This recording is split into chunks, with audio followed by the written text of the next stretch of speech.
G'day folks. Look, it's fair to say that most of my gaming and most of my favourite games have hexes on them. Most of the war games that I get the most enjoyment, that I find the most rewarding, are hex encounter style of war games.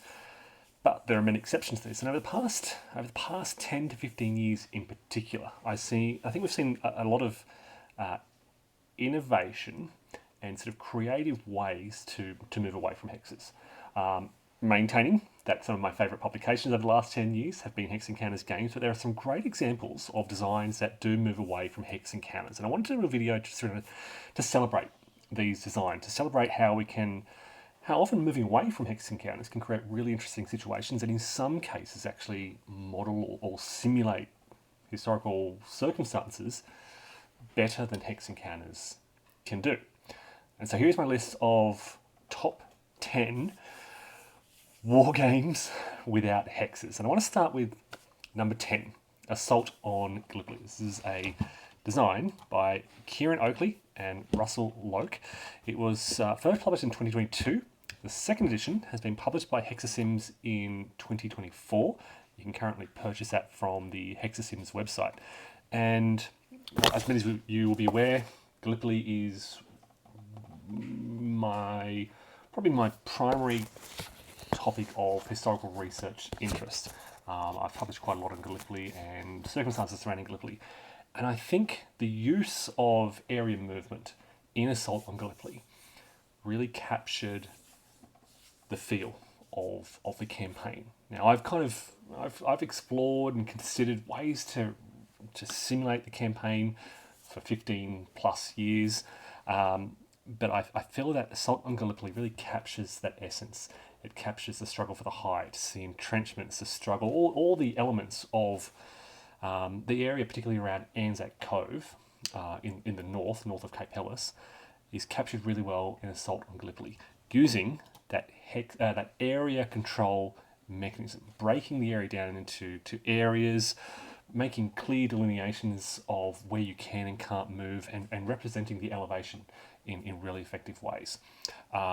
So for me, Assault on Gallipoli is a great example of where moving away from hexes can really help represent a situation. Can it be done on hexes? Yeah, certainly. But you could take these areas and you could break them down into hexes and have hex-to-hex movement. There's something about the area movement rules and system that makes this more fluid, and I think it just really works really well for Assault on Gallipoli. So it takes that number 10 spot for me.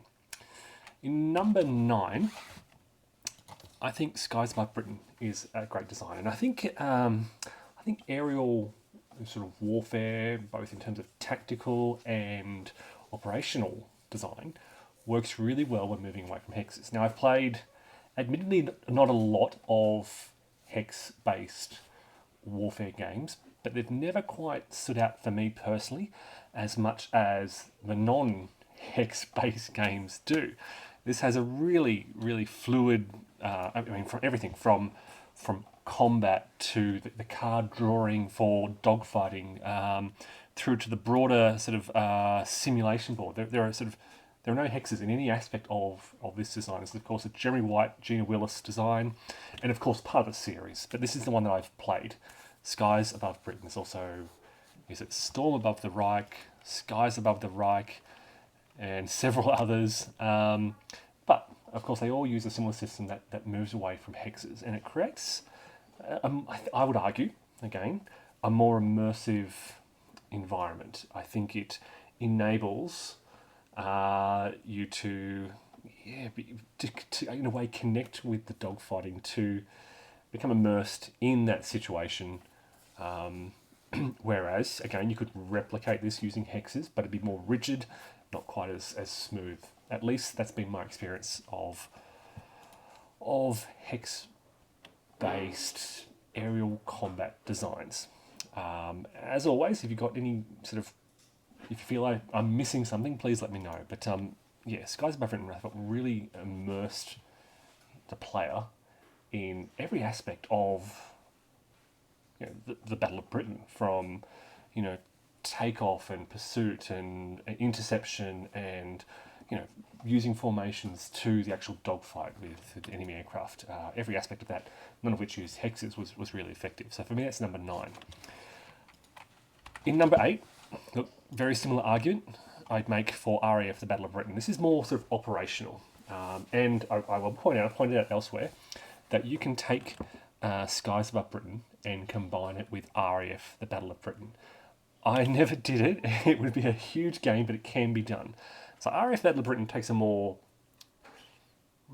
strategic operational approach, focusing more on deploying squadrons and managing your resources in terms of aircraft numbers and pilot numbers and disposition of forces and the like. But again, it doesn't use hexes. It's more focused on it's not quite an area control game, but it uses areas to serve as the basis or the foundation for your movement. You will place aircraft in an area on patrol and wait for these in the solo game. Usually you're playing RAF, the Battle of Britain. I think the most common way to play is as a solo British player. I have played it 2-player. I don't think I've ever played it as solo German. But as the German player in a 2-player game, you're planning these raids. Again, there are no hexes anywhere in this game. It's all about managing your resources, managing your forces, and trying to find an optimal strategy to target and destroy your enemy's capabilities to fight. And again, it's a really creative, innovative way to do that. Again, I have played hex-based simulations of the Battle of Britain, and I just don't think they capture these elements as well as RAF, the Battle of Britain, does. So for me, that's number 8. 2 air war games in numbers 9 and 8, just because I think they work really well when you move away from hexes. And again, I'd contrast that with games that do use hexes for air war, which in my personal experience haven't been as effective in capturing those elements. Moving to number 7. And okay, there are no hexes, there are squares, but this is an amazing game in magnificent style. Pickett's Charge at Gettysburg. This is similar to the version I've got. The old Victory Point Games follow version. Looks a lot like this, basically. And what is now looks even better. Where is a more... Here we go. It looks amazing with the modern publication. It uses squares as movement. It's really simple. In this way, okay, it may not be...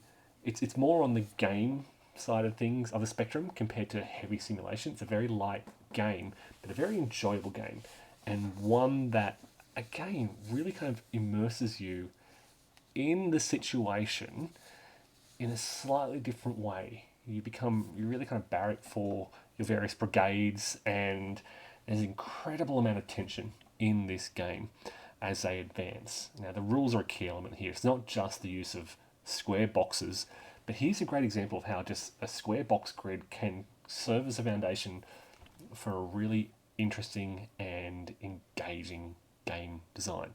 So Herman Luttman design in magnificent style. Pickett's Charged. The most recent versions, let me run you through the versions. So Victory Point Games, and most recently by Worthington Publishing. I've praised this many times. If you've never played this, please go out and get a copy, because it's an outstanding solitaire design that is very easy to play and immensely replayable and very fun, very rewarding. So minimal kind of input required in terms of learning the system, but huge amounts of output in terms of enjoyment and reward over time. So number 7 for me. In number 6, okay, so I've got I'm talking about the Coin series here. Now, this is my favourite, Colonial Twilight, which is the only 2-player coin game. You can see I've rated it 9.5. My favourite 4-player coin game is Fire in the Sky. Now, the Coin series is really distinct for its system, but of course it doesn't use hexes. It uses area. It's almost an area control game where it uses areas to guide movement and the placement, disposition of forces. every game is modelled along a similar basis. Sometimes you'll have cities and roads or highways, networks connecting these, but yeah, there are no hexes here. And again, this reflects the focus of the game. It is strategic, broad strategic in its scope. You're covering, entire nations: Colombia, Cuba, Vietnam in this case. Algeria in this case, Afghanistan and so forth. So you're looking at the whole country broken down into areas. Often the areas are differentiated by different types of terrain or urbanization or environment and the like. It's kind of different to the area movement style of game, Storm over Arnhem, Storm over Stalingrad and the like. But yeah, we could almost group all these together and say area movement games.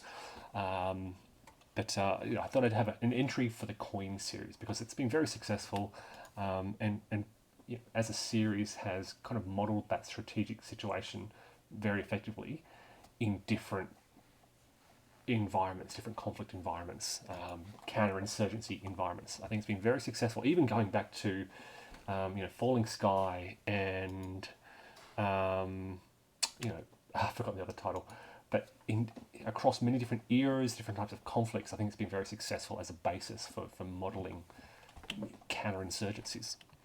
Okay, for number 5, I am moving on to a game that almost stands alone, Sekigahara. I say almost stands alone because on GMT's P500 page at the moment, there is a game, the title of which I've forgotten, which uses the Sekigahara rules as a basis. I was just looking at it yesterday and I've completely forgotten now, I'm sorry.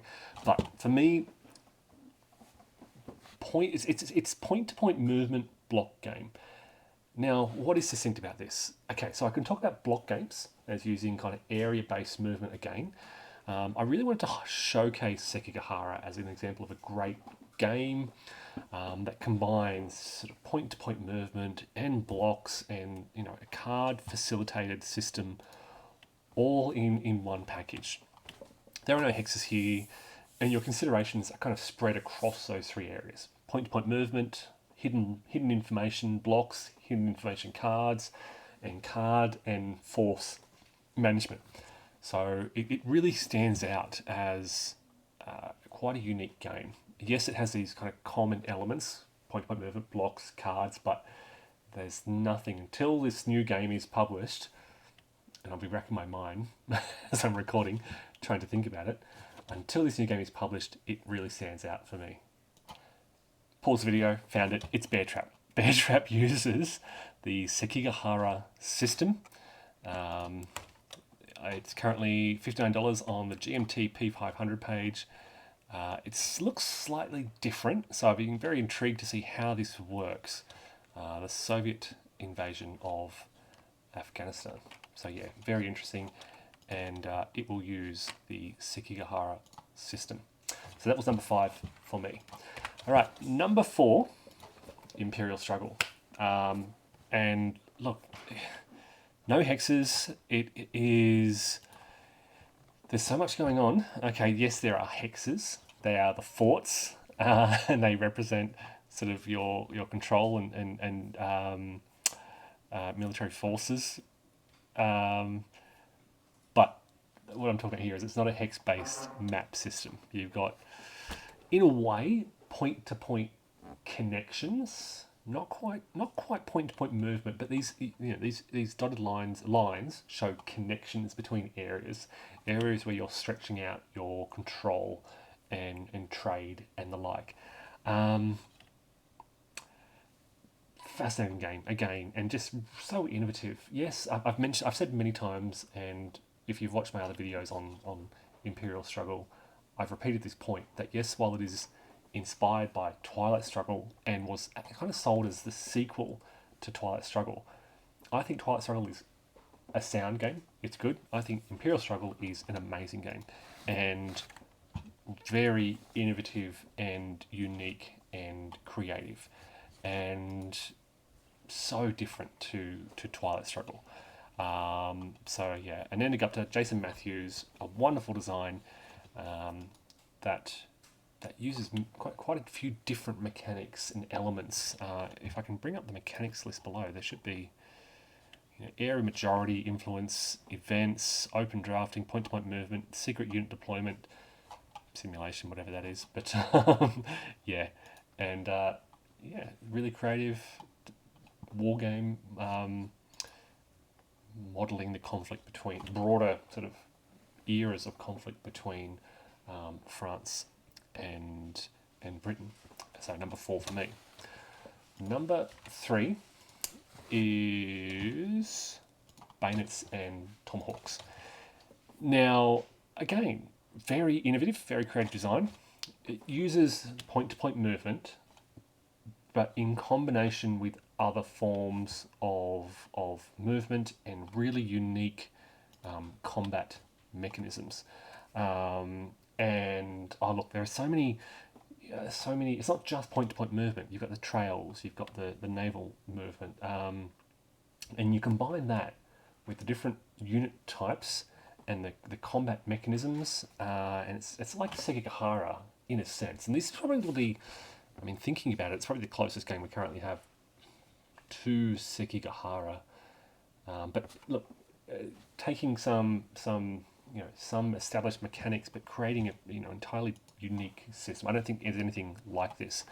So again, no hexes, generally point-to-point movement, and a really cool combat mechanism to simulate the really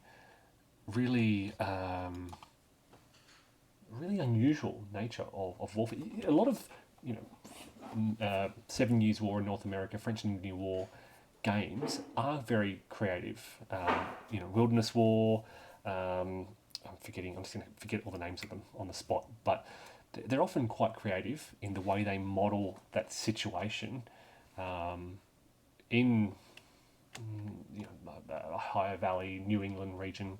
But I think Bayonets and Tomahawks really takes the cake for its innovation, creativity, and use of a unique mapping, modelling system as its basis for simulating and gaming this history.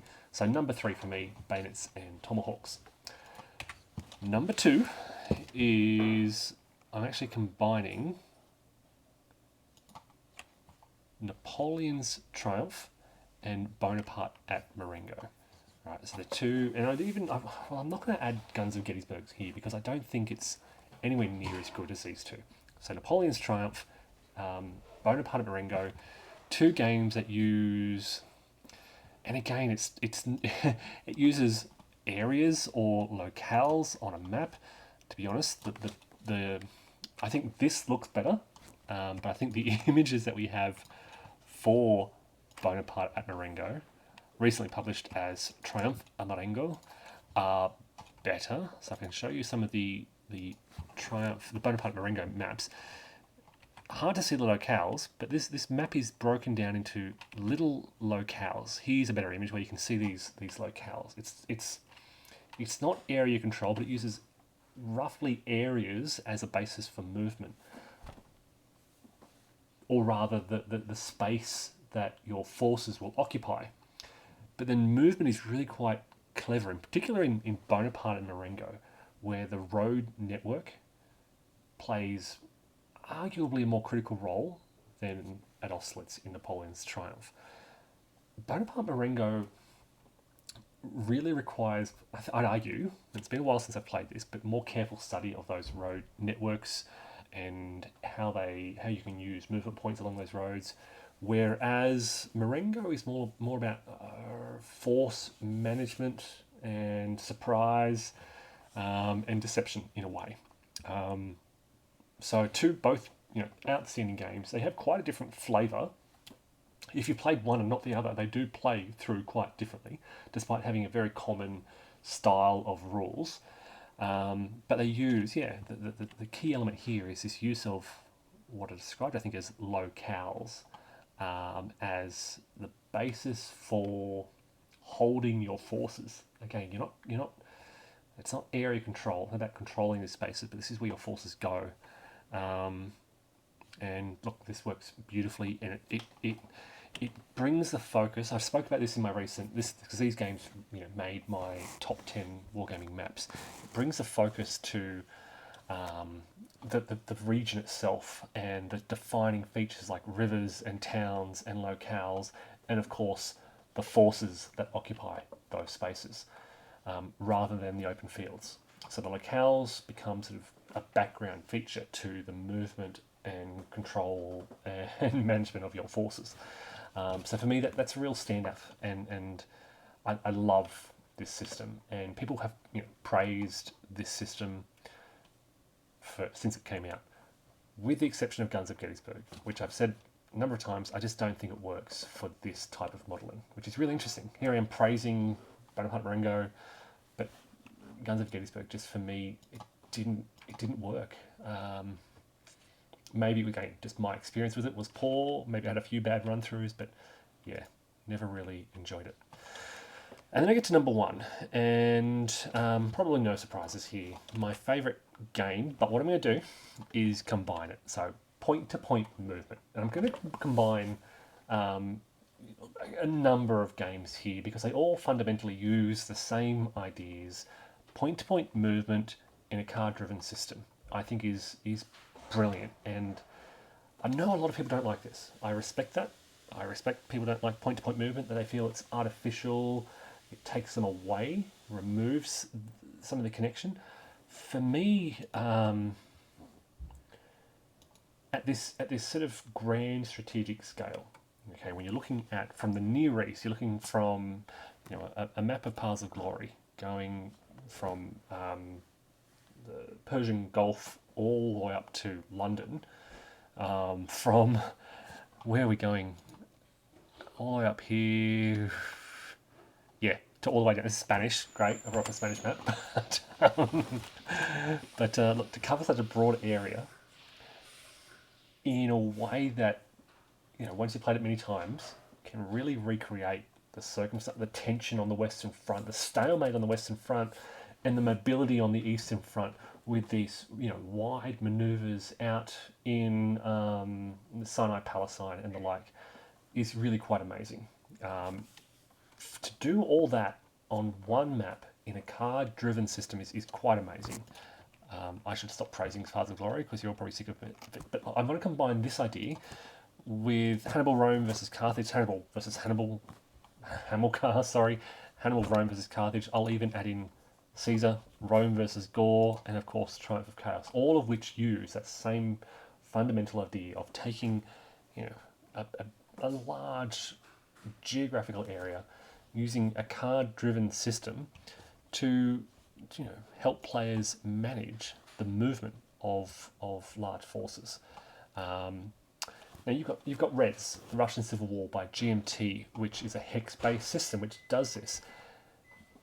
And I just argue that point-to-point movement is more immersive. It's a more immersive way to bring players to the focus of that fighting, to model things on a bigger picture. Across these games. Caesar Rome versus Gaul. Have I played a hex-based Caesar Rome versus Gaul? I'm not sure if I have. Hannibal Rome versus Carthage. Richard Berg's designs, I think, cover this. But I think the point-to-point movement system makes it a more enjoyable game, and brings players' attentions to what's important in the fighting, whereas a hex system can often seem, look, it can go either way. As I said, I've heard a lot of people say that a point-to-point movement feels artificial. They feel that hexes are more accurate, etc. But I think a good point-to-point movement system can surpass hex-based movement. So for me, the point-to-point system in these card-driven games, and I could extend this more broadly to Here I Stand, Sword of Rome, Successors, and the like, is one of the, because it's so popular, it has become one of the most popular alternatives to hexes, and in my opinion it works really well. But again, I respect that opinions differ. Keen to hear from you. What have I missed? There are so many, again, particularly the last 10, 15 years. And again, people have experimented with non-hex based games for many, many years. Avalon Hill, Kingmaker, great game, interesting game. Problematic, deeply problematic, but doesn't use hexes.